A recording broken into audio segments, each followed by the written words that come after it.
तो दोस्तों, BPSC online academy में आप लोगों का बहुत बहुत स्वागत है। भारत का भूगोल घटना चक्र का जो सीरीज चल रहा था उसका ये 10वां वीडियो है।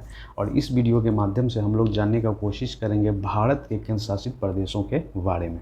ठीक है, तो चलिए उससे पहले जिस क्वेश्चन स्टार्ट करने से पहले हम लोग कुछ थ्योरी पार्ट देख लेते हैं, फिर 5-10 क्वेश्चन देखेंगे जिससे आपको सब कुछ क्लियर हो जाएगा केंद्र शासित प्रदेशों के बारे में।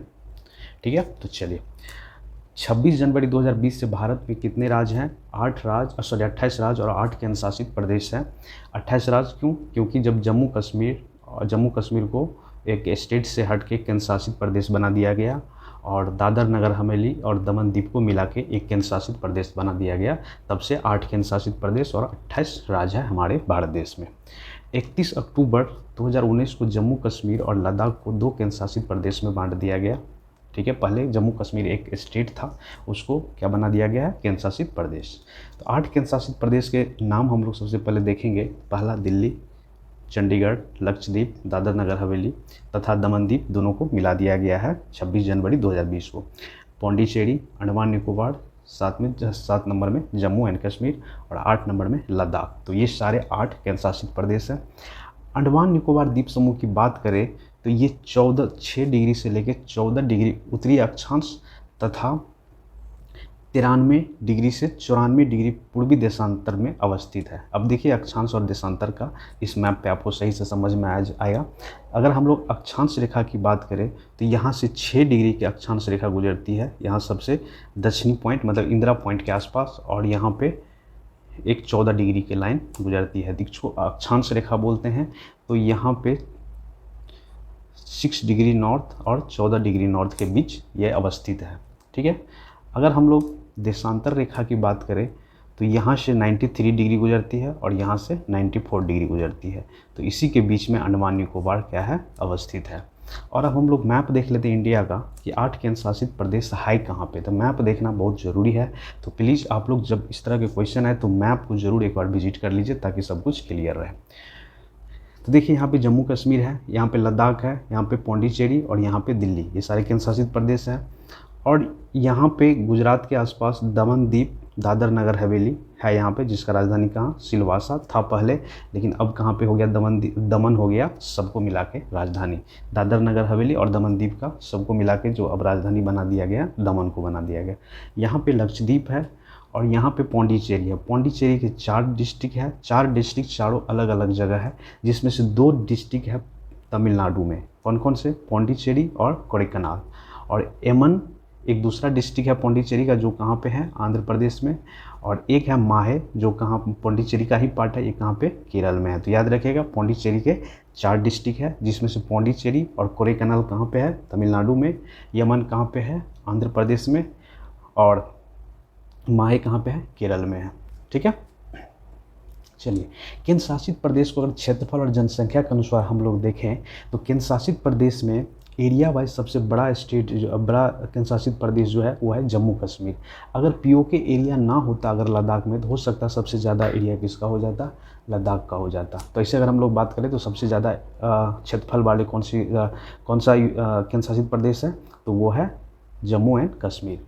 उसके बाद आता है लद्दाख, फिर अंडमान निकोबार, फिर दिल्ली, फिर Dadar Nagar Haveli and Daman and Diu, फिर आता है पौंडीचेरी, फिर चंडीगढ़, और उसके बाद सबसे ज़्यादा लास्ट में आता है कौन सा? लक्षद्वीप, जिसका क्षेत्रफल कितना? 32.62 स्क्वायर किलोमीटर है। तो सबसे बड़ा केंद्र शासित प्रदेश हो गया जम्मू कश्मीर और सबसे छोटा हो गया लक्षद्वीप। चलिए अगर अब हम लोग बात करते हैं पॉपुलेशन वाइज, तो पॉपुलेशन वाइज सबसे ज़्यादा जनसंख्या किसकी है? दिल्ली की, उसके बाद किसकी? जम्मू एंड कश्मीर की, फिर पौंडीचेरी की, फिर चंडीगढ़ की, फिर आती है दादर नगर हवेली, और सबसे कम जनसंख्या वाले जो है वो आते हैं लक्षद्वीप का। तो ये आपको याद रखना जरूरी है। ठीक है, चलिए अंडमान निकोबार में कुछ जनजाति रहती है, उस जनजाति का नाम है महा अंडवानी, उसके बाद ओंग जनजाति, उसका जड़वा और सेंटनली, ये सारे जनजाति हैं अंडमान निकोबार में रहती है। दादर और नगर हवेली गुजरात और महाराष्ट्र राज्य से घिरा हुआ है, तो ये याद रखिएगा दादर नगर हवेली किन 2 राज्यों से घिरा हुआ है? तो महाराष्ट्र और गुजरात से घिरा हुआ है। फिर आता है दमन और दीव के बीच में एक खाड़ी है जिसको बोलते हैं खंबत की खाड़ी, जो अरबियन सी के साइड में है, गुजरात के बगल में। ठीक है, दमन द्वीप के बीच एक खाड़ी है, उसका नाम क्या है? खंबत की खाड़ी।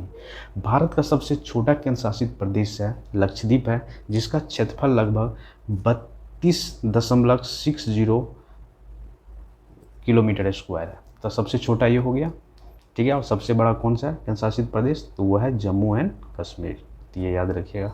चलिए नेक्स्ट है केंद्र शासित प्रदेश और उसकी राजधानी के बारे में हम लोग थोड़ा देख लेते हैं। तो अंडमान निकोबार की राजधानी है पोर्ट ब्लेयर, ठीक है। चलिए कमेंट बॉक्स में आप हम लोग को बताइए पोर्ट ब्लेयर कौन से अंडमान में अवस्थित है। तो अंडमान निकोबार की राजधानी पोर्ट ब्लेयर हो गया, दिल्ली की राजधानी नई दिल्ली है, लक्षद्वीप की कर्णावती, चंडीगढ़ की चंडीगढ़ ही है, और लक्षद्वीप सबसे छोटा केंद्र शासित प्रदेश है जिसका क्षेत्रफल लगभग 32.60 किलोमीटर स्क्वायर है। और सबसे बड़ा कौन सा है, तो जम्मू एंड कश्मीर है, ठीक है। जम्मू कश्मीर की राजधानी कहाँ, श्रीनगर हो जाती है गर्मी में और जम्मू हो जाती है सर्दी में। दमन द्वीप का राजधानी दमन ही है, पौंडीचेरी की राजधानी पौंडीचेरी ही है, और लद्दाख की राजधानी लेह है। तो ये था हमारे केंद्र शासित प्रदेश के बारे में कुछ तत्व, जिसको एक शॉर्ट रिवीजन के नोट्स पे तैयार किया गया था। अब चलिए हम लोग इसी के बेस पे 6-7 क्वेश्चन देख लेते हैं ताकि सब कुछ क्लियर हो जाए। तो पहला क्वेश्चन है, भारत में केंद्र शासित प्रदेश की संख्या कितनी है। तो देखिए भारत में केंद्र शासित प्रदेश की संख्या अभी हम लोग देखें कितनी है, 8 केंद्र शासित प्रदेश है और 28 स्टेट है, ठीक है। 28 स्टेट है, इसमें से 5 है, 7 है, 9 है, 11। तो कौन सा आंसर हो जाएगा, उपयुक्त में से कोई नहीं, ठीक है। और ये चीज़ कब हुई, 26 जनवरी 2020 को दादर नगर हवेली और दमन द्वीप को मिला दिया गया, दोनों को मिला के एक केंद्र शासित प्रदेश बना दिया गया है, ठीक है। तब से कितने 8 केंद्र शासित प्रदेश हो गए हमारे इंडिया में। दूसरा क्वेश्चन है, भारत का सबसे बड़ा केंद्र शासित प्रदेश कौन सा है। तो जो ऑप्शन दिया गया है उसके अनुसार अगर हम लोग बात करें तो वैसे तो सबसे बड़ा केंद्र शासित प्रदेश जम्मू एंड कश्मीर है, ठीक है। जम्मू एंड कश्मीर है एरिया वाइज, ठीक है। और पॉपुलेशन वाइज बात करें तो दिल्ली हो गया पॉपुलेशन वाइज। और इसमें दिया हुआ है तो उसके अनुसार अगर हम लोग बात करें तो लद्दाख है। वैसे एरिया वाइज की बात हो रही है तो लद्दाख सबसे बड़ा इसमें दिया गया है, ठीक है। वैसे जम्मू कश्मीर है। चलिए नेक्स्ट क्वेश्चन है, भारत का सबसे छोटा केंद्र शासित प्रदेश कौन सा है। तो अभी हम लोग देखें भारत का सबसे छोटा केंद्र शासित प्रदेश लक्षद्वीप है, जिसका जो क्षेत्रफल है 32.60 किलोमीटर स्क्वायर है, ठीक है। सबसे छोटा केंद्र शासित प्रदेश कौन सा है, लक्षद्वीप। और सबसे बड़ा केंद्र शासित प्रदेश कौन सा है, जम्मू एंड कश्मीर है। अगला क्वेश्चन है, पुडुचेरी का क्षेत्रफल विभाजित पाया जाता है। तो देखिए कहने का मतलब पुडुचेरी के कितने डिस्ट्रिक्ट, 4 डिस्ट्रिक्ट है। 4 डिस्ट्रिक्ट कहाँ कहाँ पे है, देखिए तमिलनाडु, आंध्र प्रदेश, महाराष्ट्र, ये इससे छट गया। दूसरा ऑप्शन है तमिलनाडु, कर्नाटक, केरल, ये भी छट गया। तमिलनाडु में है, केरल में है, लेकिन कर्नाटक में नहीं है। तीसरा है तमिलनाडु, केरल, आंध्र प्रदेश, तो ये सही है। तो 4 डिस्ट्रिक्ट में तमिलनाडु में 2 डिस्ट्रिक्ट है और 1 डिस्ट्रिक्ट है आपका आंध्र प्रदेश में, और 1 डिस्ट्रिक्ट है केरल में, ठीक है। इसमें और एक कुछ जान लीजिए, पौंडीचेरी और कोडाईकनाल, ये दोनों डिस्ट्रिक्ट है तमिलनाडु में, और यमन करके एक डिस्ट्रिक्ट है वो है आंध्र प्रदेश में, और एक है माहे, ये कहाँ पे, केरल में है। तो ये है पुडुचेरी के 4 डिस्ट्रिक्ट जो तमिलनाडु, केरल और आंध्र प्रदेश 3 राज्य में अवस्थित है। अगला क्वेश्चन है, निम्नलिखित में से कौन सा एक केंद्र शासित प्रदेश नहीं है। तो 5 नंबर क्वेश्चन है, तो इसमें है त्रिपुरा केंद्र शासित प्रदेश नहीं है। बाकी दमन द्वीप, लक्षद्वीप और पौंडीचेरी तीनों एक केंद्र शासित प्रदेश है। अगर हम लोग त्रिपुरा की बात करें तो त्रिपुरा तीनों तरफ से बांग्लादेश से घिरा हुआ है, ठीक है। चलिए अगला क्वेश्चन है, निम्नलिखित में से दमन और दीव के बारे में कौन सा कथन सत्य है। स्वतंत्रता प्राप्ति के बाद भी इन पर पुर्तगालियों का अधिग्रहण रहा, बिल्कुल सही है। उसके बाद दमन और दीव के बीच खंबत की खाड़ी है, ये भी सही है। इसकी राजधानी दमन है, ये भी सही है। पुर्तगालियों ने वर्ष 1961 में स्वतंत्रता प्राप्त हुई, पुर्तगालियों से छीन के इंडियन राज्य में मिला लिया गया दमन द्वीप को, तो ये भी सही है। तो बाकी इसमें सब सही है, तो सही आंसर क्या हो जाएगा, ई। अगर हम लोग बात कर ले थोड़ा दमन और दीव के बारे में, ठीक है, तो 1961 में ये पुर्तगालियों से स्वतंत्रता प्राप्ति कर इंडियन स्टेट में मिला लिया गया एक यूनियन टेरिटरी के तौर पे, तो ये याद रखना आप लोगों को। 7 नंबर क्वेश्चन है, निम्नलिखित में से कौन सा केंद्र शासित प्रदेश नहीं है। तो देखिए इसमें गोवा जो है केंद्र शासित प्रदेश नहीं है, ये सबसे स्मॉलेस्ट स्टेट है इंडिया का, ठीक है। अगर हम लोग एरिया वाइज बात करें तो, बाकी ऐसे बात करें तो इस गोवा पे लगभग 450 साल पुर्तगालियों का राज रहा। फाइनली दिसंबर 1961 में इसको इंडियन स्टेट में मिला लिया गया। ठीक है। और अगर कुछ हम लोग हिस्ट्री की बात कर ले तो 1510 के आसपास पुर्तगालियों ने बीजापुर के सुल्तान जो यूसुफ आदिल शाह थे उससे ये प्राप्त किए हुआ था। ठीक है, या पराजित करके लिया गया था। तो चलिए सही आंसर इसका क्या हो जाएगा?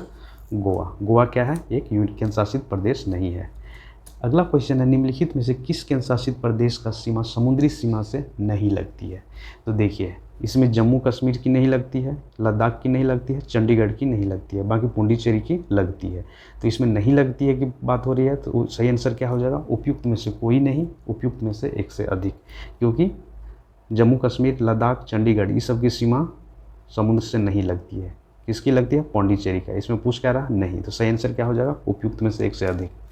अगला क्वेश्चन है, निम्नलिखित में से किस केंद्र शासित प्रदेश का जनसंख्या घनत्व सबसे कम है? तो जनसंख्या घनत्व की अगर हम लोग बात करें तो सबसे ज़्यादा कहाँ किसका है? तो जनसंख्या घनत्व सबसे ज़्यादा है दिल्ली की। ये याद रखना आपको, दिल्ली की यूनियन टेरिटरी की बात हो रही है। इसमें लगभग 11,297 पर्सन पर स्क्वायर किलोमीटर में रहते हैं। 11,297। ठीक है, तो ये हो गया सबसे बड़ा या सबसे हाईएस्ट जनसंख्या घनत्व। और सबसे कम जनसंख्या घनत्व जो है वो है अंडमान निकोबार का। इसमें लगभग 46 आदमी या 46 पर्सन पर स्क्वायर किलोमीटर में निवास करती है। अगला क्वेश्चन है, निम्नलिखित में से किस केंद्र शासित प्रदेश में सबसे ज़्यादा लिंग अनुपात है? तो देखिए सबसे ज़्यादा लिंग अनुपात जो है वो है पौंडीचेरी में। सबसे ज़्यादा लिंग अनुपात कहाँ है? पौंडीचेरी में। और पौंडीचेरी की जो लिंग अनुपात है लगभग 1038, केरल के बाद ये इसी की है।